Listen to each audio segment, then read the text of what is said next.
हमारे चैनल को सब्सक्राइब करना ना भूलें। यहाँ हजारों कहानियां हैं आपके लिए। सुहासिनी जी ने इप्शिता को घूरते हुए कहा, हम यहाँ ब्रांड की बात नहीं कर रहे। हम सिर्फ इतना कहने की कोशिश कर रहे हैं कि हम राजवंश महल में जा रहे हैं। इस बात का तुम दोनों ध्यान रखना। और नंदिनी बेटा, आई होप आप हमारी बात का बुरा नहीं मानेंगी। नंदिनी ने मुस्कुराते हुए कहा, आपकी बात का बुरा क्यों मानूंगी आंटी। मैं जानती हूँ हर माँ को अपनी बेटी के ससुराल को लेकर टेंशन होती है। मैं समझ गई आपकी बात और मैं ईशू को भी समझा दूंगी। वहीं पर सामने खड़ी इप्शिता नंदिनी को घूरते हुए देख रही थी। इप्शिता की माँ उन दोनों को ये बातें समझाकर वहां से गई। तुरंत ही नंदिनी ने इप्शिता का हाथ पकड़कर उसे शीशे के सामने बिठाते हुए कहा, अब तुम मुझे ऐसे क्यों देख रही हो। चलो बैठो, फटाफट रेडी हो जाओ। मैं नहीं चाहती कि हम लेट हों। और वैसे भी मैं तो तेरा ससुराल देखने के लिए बहुत ही ज्यादा एक्साइटेड हूँ। नंदिनी जितनी एक्साइटमेंट दिखा रही थी, असल में उतनी एक्साइटेड वो लग नहीं रही थी। और इप्शिता को भी समझ आ रहा था कि उसकी माँ की बातों की वजह से नंदिनी का थोड़ा बहुत मूड खराब हो चुका है। लेकिन फिर भी वो मुस्कुराहट के पीछे उसे छिपाने की कोशिश कर रही है। इप्शिता ने बहुत ही आराम से कहा, हाँ यार, रेडी हो जाऊंगे। इतनी जल्दबाजी करने की भी जरूरत नहीं है। उधर दूसरी तरफ राजवंश महल में अभिमन्यु ऑफिस के लिए निकल ही रहा था कि तभी रानी सा ने उसे रोकते हुए कहा, अभिमन्यु, कहाँ जा रहे हैं आप। रुकिए यहाँ, हमारे पास आइए, हमें आपसे कुछ जरूरी बात करनी है। अभिमन्यु रानी सा की बात सुनकर उनके पास जाकर बोला, जी मासा, क्या बात है। और हम तो ऑफिस जा रहे हैं, वहाँ कुछ जरूरी मीटिंग है, इसलिए। मासा ने अभिमन्यु को बैठने का इशारा करते हुए कहा, बैठिए, और आज आपकी जितनी भी मीटिंग्स हैं उन्हें कल के लिए शिफ्ट कर दीजिए। अभिमन्यु थोड़ा कंफ्यूज होते हुए बोला, लेकिन क्यों मासा, आज आप हमें मीटिंग शिफ्ट करने के लिए क्यों बोल रही हैं।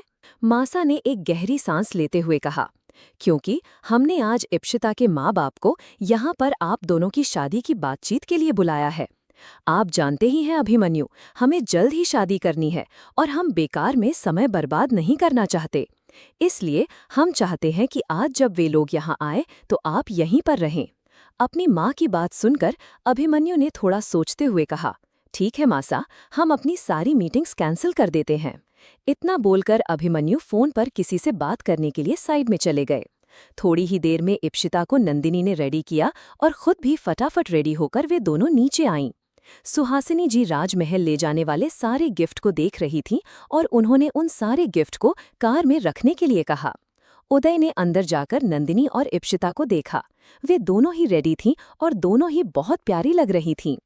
उदय इप्शिता को देखकर उसके पास आया और उसने धीमी आवाज में कहा, लगता है मेरी बहन अपने ससुराल वालों को डराकर ही मानेगी। उदय की ये बात सुनकर नंदिनी उसे हैरानी से देखते हुए बोली, क्या मतलब है आपका, आप ऐसे क्यों बोल रहे हैं। इप्शिता ने नंदिनी के कान में धीमे से कहा, तुम भाई की बातों का ध्यान मत दो, वो हमें परेशान करने का एक भी मौका नहीं छोड़ते। नंदिनी इप्शिता की बात सुनकर हंसने लगी। सुहासिनी जी के फोन पर किसी का फोन आया। उन्होंने जल्दी से कॉल रिसीव करते हुए कहा, जी रानी सा, हम सब बस निकल रहे हैं, थोड़ी ही देर में पहुंच जाएंगे। इप्शिता के पिता वहां आए और उन्होंने उन सब की तरफ देखते हुए कहा, उदय बेटा, आप इप्शिता और नंदिनी को लेकर चलिए, हम और आपकी मम्मी दूसरी कार से आते हैं। सुहासिनी जी ने इप्शिता के पिता के पास जाकर कहा, हमें जल्दी चलना होगा, वहां सब हमारा इंतजार कर रहे हैं। इप्शिता के पिता ने उदय की तरफ देखते हुए कहा, चलिए उदय, हमें लेट नहीं होना है। उदय ने नंदिनी और इप्शिता को अपने साथ चलने के लिए कहा। इप्शिता की माँ के साथ एक कार में और उदय, नंदिनी और इप्शिता एक कार में बैठे। थोड़ी ही देर में वे सब राजवंश महल पहुंचे और वहां पर उनका बड़े ही अच्छे से स्वागत हुआ। रानी सा ने सुहासिनी जी को अपने गले लगाते हुए कहा, माफी चाहेंगे, हमने आपको इस तरह इतना अर्जेंट में बुलाया। सुहासिनी जी मुस्कुराकर बोली, कैसी बात कर रही हैं आप रानी सा, ऐसा बोलकर तो आप हमें शर्मिंदा कर रही हैं। अभिमन्यु इप्शिता के माँ बाप के सामने आकर उनके पैर छूने के लिए झुका तो दोनों ही अभिमन्यु को पकड़ते हुए कहा, अरे कुंवर सा, क्या कर रहे हैं आप, इसकी कोई जरूरत नहीं है, हमारा आशीर्वाद तो वैसे भी हमेशा आपके साथ है। इतना बोलकर इप्शिता के पिता ने अभिमन्यु को गले लगा लिया।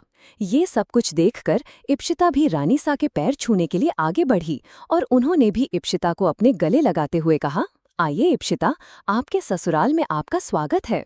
नंदिनी चुपचाप इप्शिता के पीछे पीछे चल रही थी और वे सब अंदर की तरफ आने लगे। नंदिनी ने इप्शिता के कान के पास जाकर धीमी आवाज में कहा, यार इप्शिता, मैं तो ये देखकर ही हैरान हूँ। ये तो सचमुच में राजा महाराजाओं के जैसा महल लग रहा है। यार सच में तुझे तो जैकपॉट लगा है। मुझे तो अपनी आंखों पर यकीन ही नहीं हो रहा। ये महल कितना शानदार और खूबसूरत है। इप्शिता नंदिनी की बातें सुनकर कुछ भी नहीं बोली, क्योंकि इप्शिता को इन सब चीजों में ज्यादा दिलचस्पी नहीं थी। वहीं अभिमन्यु उदय के साथ बातें करता हुआ आगे की तरफ चल रहा था और इसी बीच अर्पिता इप्शिता के पास आकर बोली, भाभी सा, बहुत प्यारी लग रही हैं आप। इप्शिता अर्पिता से बात कर रही थी और वहीं अर्पिता का पति जयराज नंदिनी को देख रहा था। लेकिन नंदिनी ने इस बात पर ध्यान ही नहीं दिया, क्योंकि वो अभी तक महल की खूबसूरती ही निहार रही थी। सब महल में ही बने बड़े से हॉल में आकर बैठे और उनकी बड़ी ही अच्छी तरह से खातिरदारी की गई। थोड़ी देर बाद मासा ने अर्पिता और इप्शिता की तरफ देखते हुए कहा, अर्पिता, जाइए और अपनी भाभी सा को महल दिखाकर लाइए। अर्पिता मुस्कुराते हुए इप्शिता के पास आकर बोली, भाभी सा, आप हमारे साथ चलिए। इप्शिता नंदिनी की तरफ देख रही थी और नंदिनी जैसे ही उठने वाली थी कि सुहासिनी जी ने नंदिनी की तरफ देखा। नंदिनी ने इप्शिता के कान में धीमे से कहा, मुझे कहाँ लेकर जा रही है तू? वैसे भी अर्पिता कितनी अच्छी हैं, तो उनके साथ बिल्कुल भी बोर नहीं होगी। नंदिनी अपनी जगह से उठकर खड़ी नहीं हुई और इप्शिता को अकेले ही अर्पिता के साथ जाना पड़ा। इप्शिता अर्पिता के साथ आगे की तरफ चलते हुए पूरा महल देख रही थी। अर्पिता ने काफी ज्यादा फ्रेंडली होते हुए कहा, भाभी सा, हम सबसे पहले आपको अभिमन्यु भाई सा के कमरे में ले चलते हैं, और वैसे भी शादी के बाद आपको वहीं तो रहना है। इप्शिता अर्पिता की बात सुनकर थोड़ा सा ऑकवर्ड फील करने लगी। इतना बोलकर अर्पिता उसे अभिमन्यु के कमरे में ले गई। अभिमन्यु का कमरा काफी ज्यादा बड़ा था और अंदर से हर चीज बिल्कुल परफेक्ट थी। इप्शिता ने देखा वहां कई सारी तलवारें थीं जो दीवार पर रखी हुई थीं। उन्हें देखकर इप्शिता एक दीवार के सामने रुक गई। अर्पिता ने काफी एक्साइटेड होते हुए उसे बताया, भाईसा को तलवार चलाने का बहुत शौक था बचपन से ही, और वो शौक उनका अभी तक नहीं गया है। ये सारी भाई की ही कलेक्शन है। अर्पिता इप्शिता को महल घुमा रही थी और काफी सारी चीजें बता रही थी, लेकिन इप्शिता बस चुपचाप उसकी बातें सुन रही थी। उसे महल देखने में जरा भी इंटरेस्ट नहीं आ रहा था। अर्पिता इप्शिता को इतना चुप देखकर धीमे से बोली, भाभी सा, क्या हम आपको बोर कर रहे हैं? इप्शिता ने अर्पिता की बात सुनकर ना में अपना सिर हिलाते हुए कहा, नहीं, ऐसा नहीं है। अर्पिता ने पूछा, अच्छा, तो आप भी हमें अपने बारे में कुछ बताइए। इप्शिता अर्पिता से बात करने लगी और वहीं उदय अभिमन्यु से खड़ा कुछ बातें कर रहा था। नंदिनी वहीं चुपचाप बैठी थी। उसने चारों तरफ अपनी नजर घुमाई, लेकिन उसे इप्शिता कहीं भी नजर नहीं आ रही थी। नंदिनी अपने मन में बोली, इतना बड़ा महल है, यहाँ पर तो मैं ईशु को ढूंढ भी नहीं पाऊंगी, और पता नहीं उसकी ननद उसे कहाँ लेकर गई है। नंदिनी चारों तरफ देख रही थी और तभी उसकी नजर अर्पिता के पति जयराज पर गई, जो वहीं सामने बैठा उसे घूरते हुए देख रहा था, और उसके चेहरे पर बड़ी ही अजीब सी मुस्कुराहट थी। क्रमशः हमारे चैनल को सब्सक्राइब करना ना भूलें। यहाँ हजारों कहानियां हैं आपके लिए। राजवंशी महल में नंदिनी चुपचाप बैठी थी। उसने चारों ओर अपनी नजर घुमाई, लेकिन इप्शिता कहीं दिखाई नहीं दी। नंदिनी मन ही मन बोली, इतना बड़ा महल है, मैं ईशु को ढूंढ भी नहीं पाऊंगी, और पता नहीं उसकी ननद उसे कहाँ ले गई है। नंदिनी चारों ओर देख रही थी। तभी उसकी नजर अर्पिता के पति जयराज पर पड़ी। वो सामने बैठा उसे घूर रहा था और उसके चेहरे पर एक अजीब सी मुस्कुराहट थी। जैसे ही नंदिनी की नजर जयराज पर पड़ी, वो उठकर खड़ी हो गई। उसने मन में कहा, ये तो अर्पिता दी के पति हैं, ये मुझे ऐसे क्यों देख रहे हैं? नंदिनी असहज महसूस करने लगी। वो उठकर आगे बढ़ ही रही थी कि उसका पैर मुड़ा और वो लड़खड़ा गई। उदय वहां पास में ही खड़ा था। उसने जल्दी से नंदिनी का हाथ पकड़ते हुए कहा, आराम से नंदिनी, आप ठीक है ना? वहीं उदय के सामने खड़ा अभिमन्यु नंदिनी की ओर देखते हुए बोला, क्या बात है, आप इतनी जल्दबाजी में कहाँ जा रही हैं? नंदिनी ने अभिमन्यु की बात सुनकर सिर हिलाते हुए कहा, कहीं नहीं जीजू, वो बस मैं। इतना बोलते हुए नंदिनी चुप हो गई। उदय ने पूछा, नंदिनी, आप ईशु को ढूंढ रही हैं क्या? डोंट वरी, वो थोड़ी ही देर में आ जाएगी। नंदिनी ने उदय की बात सुनकर कुछ नहीं बोला और चुपचाप वहीं उन दोनों के पास खड़ी हो गई। उदय और अभिमन्यु अपने काम को लेकर बात कर रहे थे। नंदिनी ने पीछे मुड़कर देखा तो जयराज अभी भी उसे घूर रहा था। नंदिनी कासी असहज हो गई और वो उदय के बिल्कुल बगल में आकर खड़ी हुई। उसने मन में कहा, पता नहीं क्यों मुझे मिस्टर जयराज आज बहुत अजीब लग रहे हैं। वो मेरी तरफ इस तरह से घूर घूर कर क्यों देख रहे हैं? वो उदय के बिल्कुल करीब आकर खड़ी हो गई थी। दरअसल नंदिनी उदय के पीछे छिपने की कोशिश कर रही थी ताकि जयराज की नज़र उस पर ना पड़े। वो तीनों वहीं खड़े थे कि अभिमन्यु की मासा ने उन्हें आवाज दी। अभिमन्यु बेटा, इधर आइए। अभिमन्यु ने उदय से कहा, एक्सक्यूज मी, हम अभी आते हैं। उदय ने हाँ में अपनी पलकें झपकाईं। नंदिनी की ओर उदय की नजर गई। उदय नंदिनी को अपने इतने करीब देखकर मन ही मन बोला, इस नंदिनी को क्या हो गया है? वो हमारे इतने नजदीक क्यों आ रही है?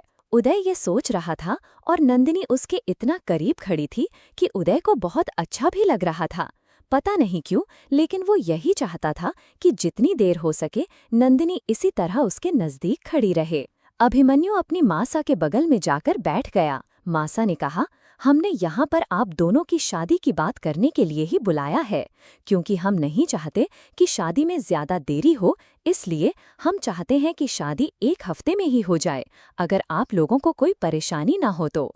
और शादी की तैयारी की चिंता आप लोग मत करिएगा, हम शादी की सारी तैयारियां खुद करवा लेंगे। जैसे ही मासा ने ये बात कही, सुहासिनी जी और उनके पति मिस्टर अमरजीत एक दूसरे की ओर हैरानी से देखने लगे। मिस्टर अमरजीत सूर्यवंशी ने कहा, रानी सा, हमें शादी की डेट से कोई प्रॉब्लम नहीं है, लेकिन 1 हफ्ते में शादी, ये थोड़ी जल्दबाजी नहीं हो जाएगी? रानी सा ने जवाब दिया, दरअसल हम इप्शिता को जल्द से जल्द अपने घर की बहू बनाना चाहते हैं और जल्दी शादी होना हमारे अभिमन्यु के लिए जरूरी भी है। सुहासिनी जी अपने पति की ओर देख रही थीं।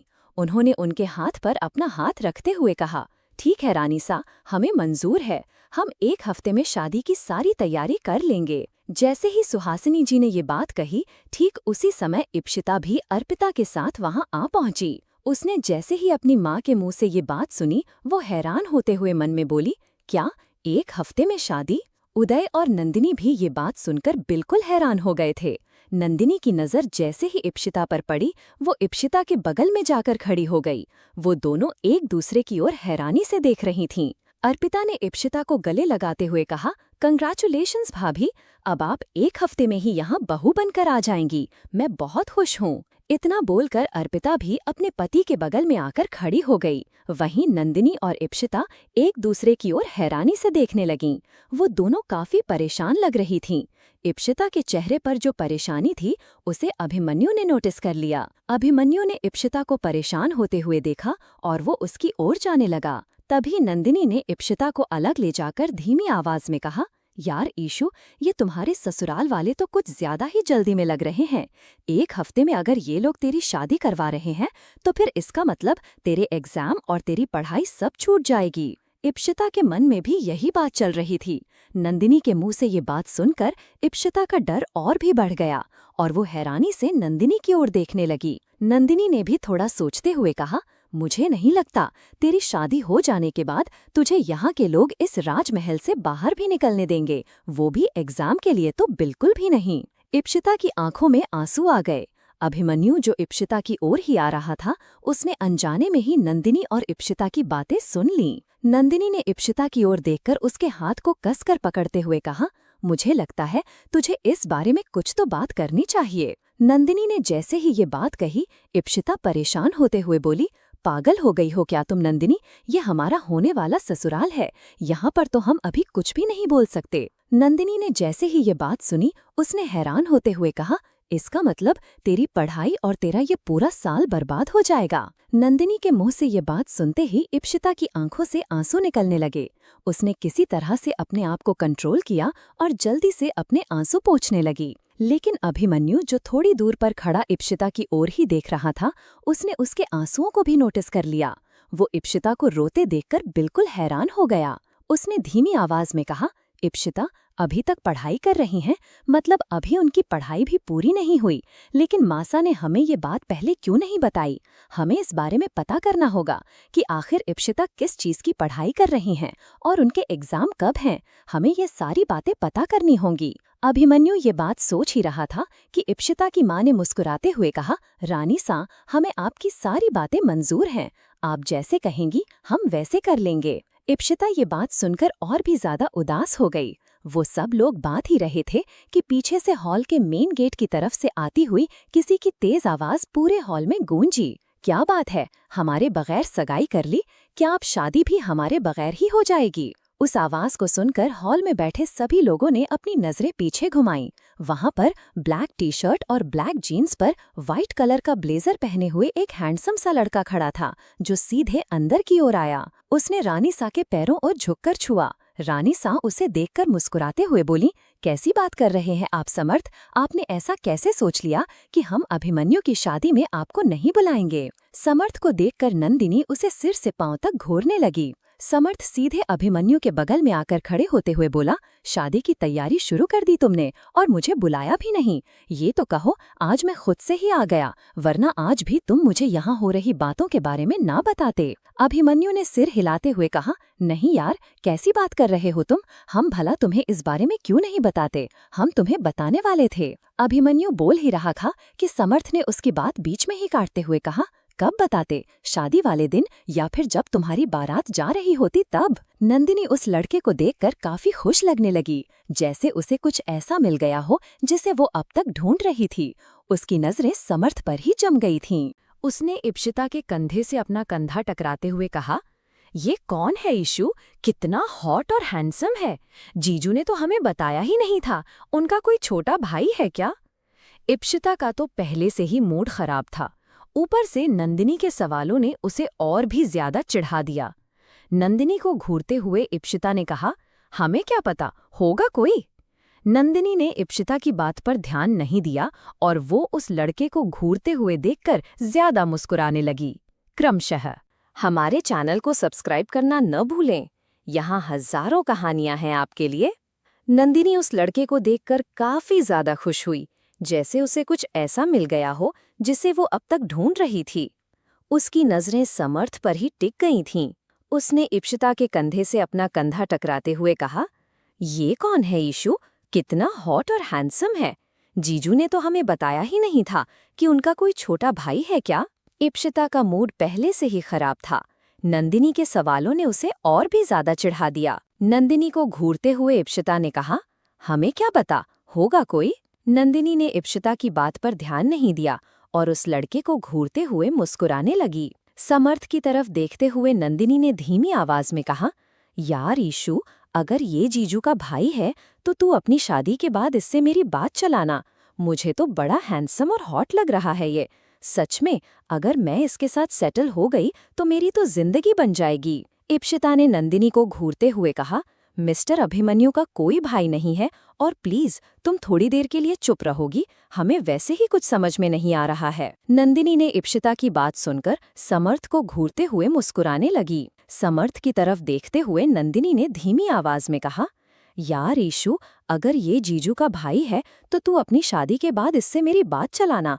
मुझे तो बड़ा हैंडसम और हॉट लग रहा है ये। सच में, अगर मैं इसके साथ सेटल हो गई तो मेरी तो जिंदगी बन जाएगी। इप्शिता ने नंदिनी को घूरते हुए कहा, मिस्टर अभिमन्यु का कोई भाई नहीं है और प्लीज तुम थोड़ी देर के लिए चुप रहोगी? हमें वैसे ही कुछ समझ में नहीं आ रहा है। नंदिनी ने इप्शिता की बात सुनकर समर्थ को घूरते हुए मुस्कुराने लगी। समर्थ की तरफ देखते हुए नंदिनी ने धीमी आवाज में कहा, यार ईशु, अगर ये जीजू का भाई है तो तू अपनी शादी के बाद इससे मेरी बात चलाना। मुझे तो बड़ा हैंडसम और हॉट लग रहा है ये। सच में, अगर मैं इसके साथ सेटल हो गई तो मेरी तो जिंदगी बन जाएगी। इप्शिता ने नंदिनी को घूरते हुए कहा, मिस्टर अभिमन्यु का कोई भाई नहीं है और प्लीज तुम थोड़ी देर के लिए चुप रहोगी? हमें वैसे ही कुछ समझ में नहीं आ रहा है। नंदिनी ने इप्शिता की बात सुनकर समर्थ को घूरते हुए कहा, अगर ये जीजू का भाई नहीं है तो ये उनका कजिन या फ्रेंड होगा।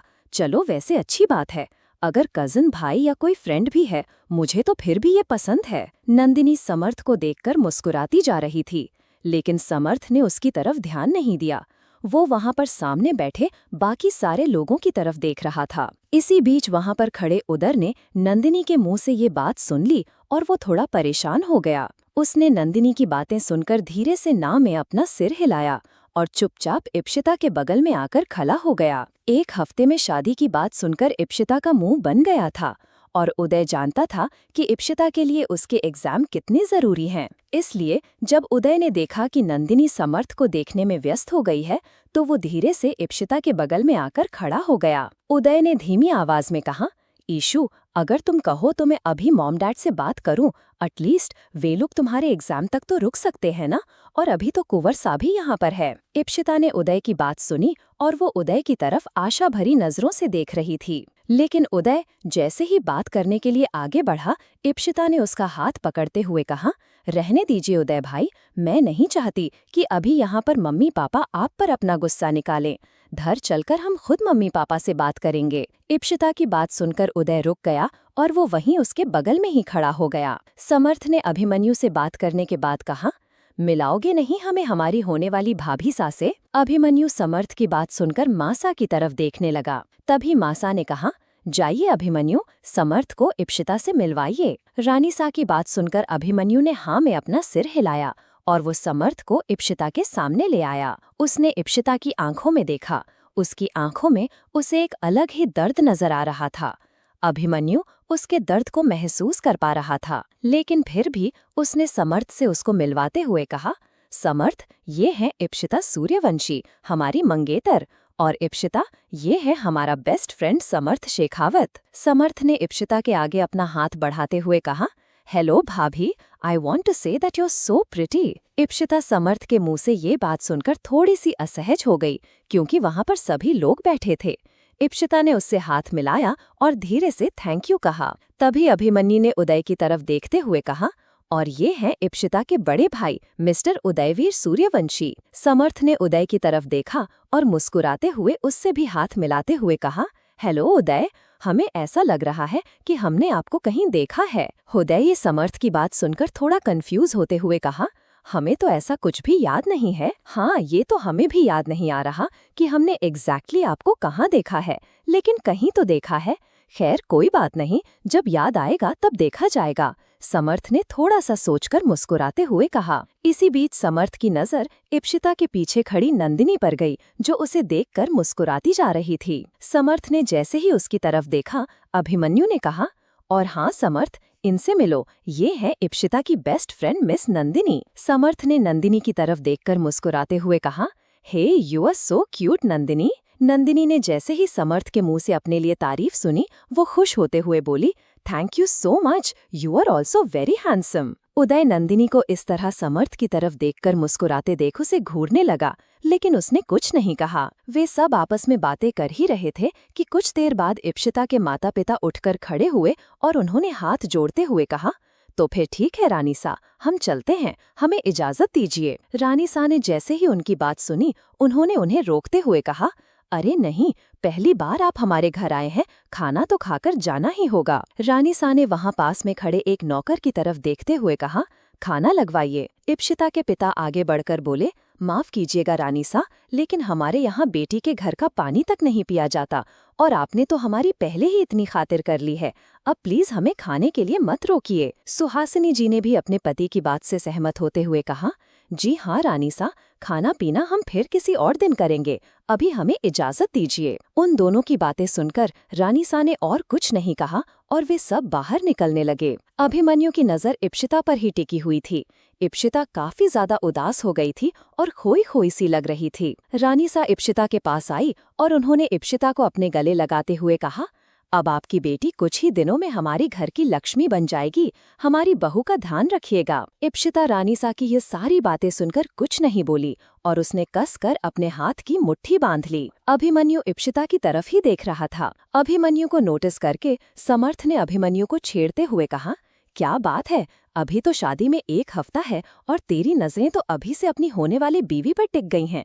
थोड़े दिन और इंतजार कर लो, उसके बाद वो तुम्हारे पास ही रहने वाली है। अभिमन्यु ने समर्थ को घूर कर देखा और उसे चुप रहने का इशारा किया। उदय इप्शिता का हाथ पकड़ते हुए बोला, ठीक है रानी सा, हम भी चलते हैं। इतना बोलकर उदय ने इप्सिता का हाथ पकड़ा और उसे लेकर कार में आ गया। नंदिनी समर्थ और अभिमन्यु की तरफ देख रही थी, लेकिन जब उदय इप्सिता को लेकर गया तो वो भी भागते हुए पीछे पीछे गई और कार में जाकर बैठ गई। नंदिनी जैसे ही कार में बैठी, उसने इप्सिता की तरफ देखते हुए कहा, यार जीजू का दोस्त तो सच में काफी ज्यादा हैंडसम है। उदयवीर जो कार ड्राइव कर रहा था, उसने शीशे में नंदिनी की तरफ देखा जो बैक सीट पर अकेली बैठी थी, और इप्सिता जो उदय के बगल में बैठी थी वो कहीं खोई हुई थी। तभी नंदिनी ने इप्सिता के कंधे पर हाथ रखते हुए कहा, तू मेरी बात सुन रही है ना? इप्सिता अपनी सोच से बाहर निकलते हुए बोली, हाँ क्या कहा? नंदिनी ने ना में अपना सिर हिलाया और उसने इप्सिता की तरफ देखते हुए कहा, क्या सोच रही है तू? अभी भी अपने एग्जाम के बारे में सोच रही है क्या? इप्सिता ने नंदिनी की बात का कोई जवाब नहीं दिया और उसके इस तरह चुप रहने पर नंदिनी भी बिल्कुल शांत हो गई। थोड़ी ही देर बाद वे लोग घर पहुंचे और इप्सिता जैसे ही अपने घर के हॉल में आई, उसने देखा कि उसके माता पिता भी हॉल में आकर बैठे हुए थे। इप्सिता ने तुरंत ही अपनी माता पिता की तरफ घूरते हुए कहा, ऐसा कैसे कर सकती है मम्मी पापा आप दोनों मेरे साथ? इप्सिता इतनी देर से ये बात अपने मन में दबाकर बैठी हुई थी, इसलिए जैसे ही उसे मौका मिला वो तुरंत ही अपने माता पिता से इस बारे में सवाल करने लगी। क्रमशः हमारे चैनल को सब्सक्राइब करना ना भूलें। यहाँ हजारों कहानियां हैं आपके लिए। इप्सिता की माँ ने ये बात सुनकर उसे घूरते हुए कहा, क्या किया अब हमने? और आप हमसे ऐसे कैसे बात कर रही हैं इप्सिता? अपनी आवाज धीमी करिए। इप्सिता ने अपनी आवाज थोड़ी धीमी की, लेकिन उसका गुस्सा जरा भी कम नहीं हुआ था। मम्मी, आपने हमसे कहा था कि सिर्फ सगाई जल्दबाजी में होगी, शादी में कोई जल्दबाजी नहीं होगी। लेकिन अभी आपने अभिमन्यु की माँ की बात क्यों मान ली? आप 1 हफ्ते में शादी करने के लिए कैसे तैयार हो सकती हैं? हम इतनी जल्दी शादी नहीं करने वाले थे। आपको पता है ना, अभी हमारे फाइनल एग्जाम नहीं हुए हैं। इप्सिता की माँ ने दोनों हाथ आगे बढ़ाते हुए कहा, हाँ तो आपको क्या लगता है हम रानी सा की बात मानते, उनकी बात से इनकार कर देते? अगर आपको ऐसा लगता है तो हम बता दें कि ऐसा कुछ भी नहीं होने वाला। हमें उनकी बात माननी होगी और उनके हिसाब से ही शादी की तारीख तय होगी। मम्मी, हम उनकी बात का इनकार करने के लिए नहीं कह रहे हैं। हम बस ये कह रहे हैं कि आपने हमसे कहा था कि हमारे एग्जाम खत्म होने के बाद ये शादी होगी, तो फिर अब क्या हुआ? कैसे आप लोग अपनी बात भूल सकते हैं?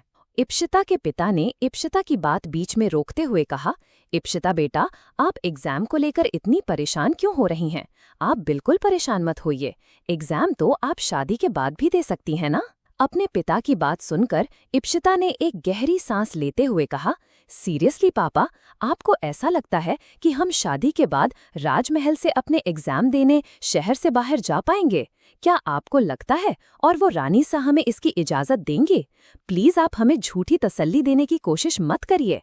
हम बहुत अच्छी तरह से जानते हैं कि अगर एक बार हमारी शादी हो गई तो फिर हम अपने एग्जाम कभी नहीं दे पाएंगे। उदय ने इप्सिता की बात सुनकर उसका पूरा साथ देते हुए कहा, हाँ पापा, इशी बिल्कुल ठीक कह रही है।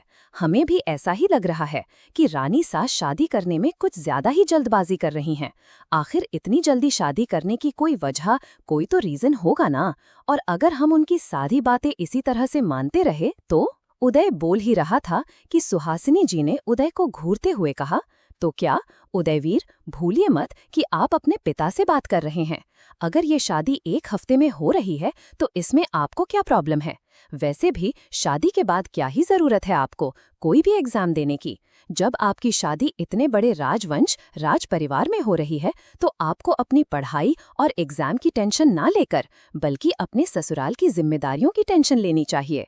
और क्या करोगे एग्जाम देकर भी? ऐसा कुछ नहीं होने वाला। एग्जाम देने के बाद आपकी लाइफ वैसी ही रहेगी जैसी राजघराने की बेटियों की होती है, समझिए आप?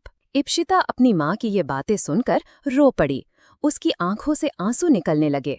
उसे कहीं न कहीं तो ये पता था कि उसकी माँ ऐसा ही कुछ सोचती है, लेकिन इस तरह से सीधे ही उसके मुंह पर ये बात बोल देंगी, ऐसी उम्मीद नहीं थी इप्सिता को। इसीलिए उसे रोना आ गया। नंदिनी ने इप्सिता को चुप करवाते हुए कहा, ईशु, रोना बंद कर। और अंकल आंटी, अगर इप्सिता ने एग्जाम नहीं दिए तो उसका पूरा साल बर्बाद हो जाएगा।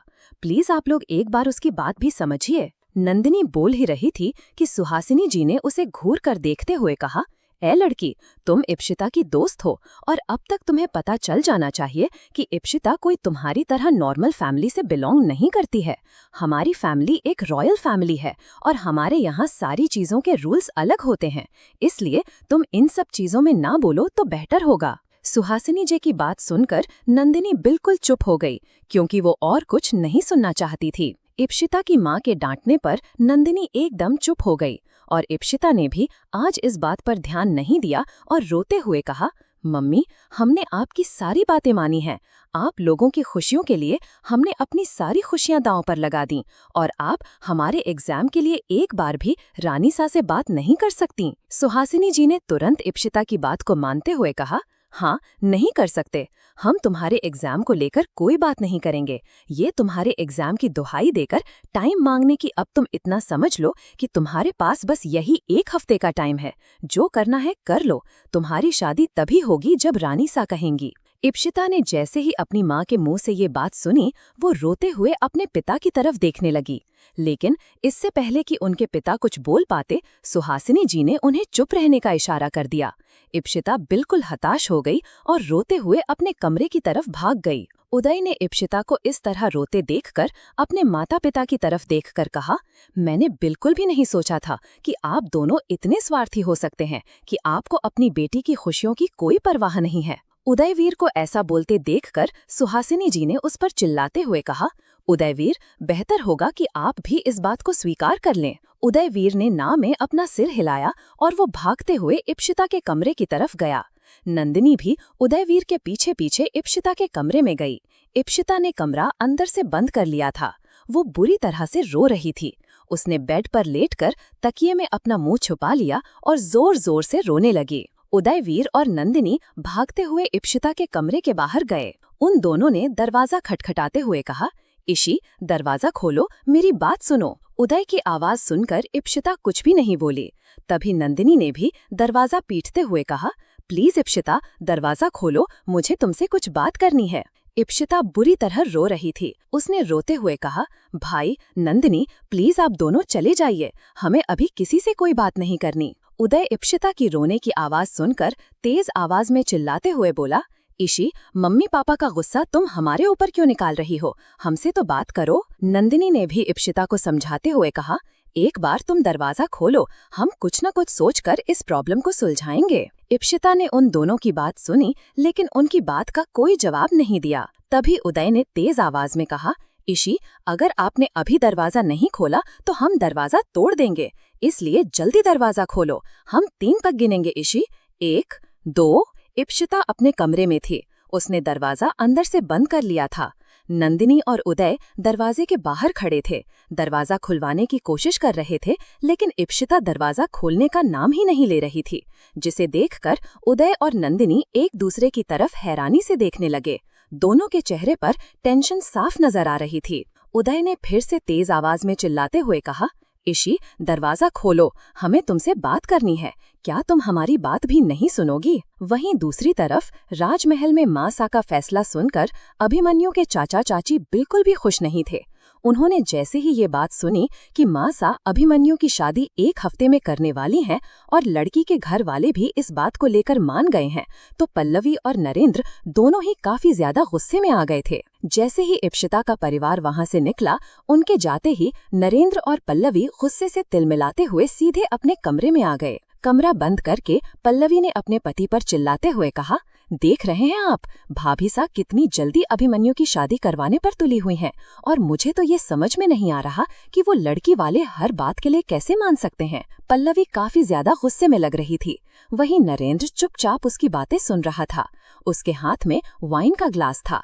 नरेंद्र उसे चुपचाप बैठे घूंट घूंट कर पी रहा था। क्रमशः हमारे चैनल को सब्सक्राइब करना ना भूलें। यहाँ हजारों कहानियां हैं आपके लिए। पल्लवी उसके पास आकर बैठ गई और बोली, आप कुछ हमारी बात का जवाब देंगे भी या नहीं? क्योंकि भाभी सा ने तो शादी करने की पूरी प्लानिंग कर ली है। ये बात आप भी बहुत अच्छी तरह से जानते हैं कि अगर एक बार अभिमन्यु की शादी हो गई तो फिर राजगद्दी उसे मिल जाएगी और फिर आपके हाथ कुछ नहीं लगेगा। पल्लवी ने नरेंद्र के बगल में बैठकर अपना सिर पीटते हुए कहा, लड़की वालों के पास एक बार को शादी में समय मांगने का मौका था। वे समय का बहाना कर सकते थे, लेकिन भाभी सा ने उनके पास वो विकल्प भी नहीं छोड़ा। शादी की सारी तैयारियों की जिम्मेदारी खुद ही ले ली। ऐसे में भला कौन ही मना कर पाएगा उनकी बात को? आप मेरी बात सुन भी रहे हैं या मैं यूं ही परेशान हो रही हूं? नरेंद्र ने पल्लवी की तरफ देखकर धीरे से अपना सिर हिलाया और कहा, सब सुन रहा हूं मैं और सब समझ भी रहा हूं। मुझे ये भी पता है कि भाभी सा ये शादी जल्दबाजी में सिर्फ और सिर्फ अभिमन्यु को राजगद्दी पर बैठाने के लिए ही कर रही हैं, लेकिन मैं उनकी उम्मीदों पर बहुत बुरी तरह से पानी फेरूंगा। नरेंद्र ने जैसे ही इतना कहा, पल्लवी उसे हैरानी से देखने लगी। तभी नरेंद्र शैतानियत से मुस्कुराते हुए बोला, मैं भाभी सा के इरादों को पूरा नहीं होने दूंगा, चाहे कुछ भी हो जाए। जैसे ही पल्लवी ने नरेंद्र के मुंह से ये बात सुनी, वो उसकी तरफ घूमकर उसके चेहरे को देखते हुए बोली, क्या करने वाले हो तुम? कोई प्लान है क्या जिससे ये शादी रुक सकती है? नरेंद्र ने पल्लवी की तरफ देखकर मुस्कुराते हुए कहा, हाँ बिल्कुल, तुम्हें क्या लगता है मैं ऐसे ही राजगद्दी अभिमन्यु को लेने दूंगा? बिल्कुल नहीं। भाई साहब के बाद अगर राजवंश परिवार को संभालने की बागडोर किसी के हाथ में आएगी तो वो मैं हूंगा, और मेरे होते हुए अभिमन्यु तो कभी भी इस राजमहल का राजा नहीं बनेगा। नरेंद्र की बातें सुनकर पल्लवी थोड़ी कंफ्यूज होकर बोली, तुम क्या करने वाले हो, मुझे ये बताओ। आखिर तुम्हारे दिमाग में चल क्या रहा है और कैसे रोकोगे तुम शादी को? नरेंद्र ने कहा, तुम्हें धीरे धीरे पता चल जाएगा, बस तुम मुझ पर इतना भरोसा करो कि मैं ये शादी तो नहीं होने दूंगा। नरेंद्र को इतने कॉन्फिडेंस से ये बात बोलते देखकर पल्लवी थोड़ी शांत हुई और सोचने लगी कि आखिर नरेंद्र के मन में क्या चल रहा है। वो अभिमन्यु और इप्शिता की शादी को कैसे रोकेगा? वहीं दूसरी तरफ इप्शिता ने अभी तक दरवाजा नहीं खोला था। उदय ने दरवाजा जोर से पीटते हुए कहा, ईशी, अगर तुमने हमारी बात नहीं मानी और हमारे 3 गिनने तक दरवाजा नहीं खोला तो हम दरवाजा तोड़ देंगे। नंदिनी ने भी उदय की बात सुनकर चिल्लाते हुए कहा, इप्शिता, इस तरह से दरवाजा बंद करके बैठने से कुछ नहीं होगा, ना ही तुम्हारे रोने से प्रॉब्लम सॉल्व होगी। क्या तुम कृपया दरवाजा खोल सकती हो? क्या हम बात कर सकते हैं? उदय ने नंदिनी की तरफ देखकर ना में अपना सिर हिलाया और कहा, वो ऐसे दरवाजा नहीं खोलेगी, हम अपनी बहन को बहुत अच्छी तरह से जानते हैं। इतना बोलकर उदय ने दरवाजे पर जोर से हाथ मारा और कहा, ईशी, हम सिर्फ 3 तक गिनेंगे, 1, 2। उदय दरवाजा तोड़ने ही जा रहा था कि तभी इप्शिता दरवाजे के पास आई और उसने दरवाजा खोल दिया। इप्शिता की आंखों से आंसू बह रहे थे, उसका पूरा चेहरा लाल हो गया था।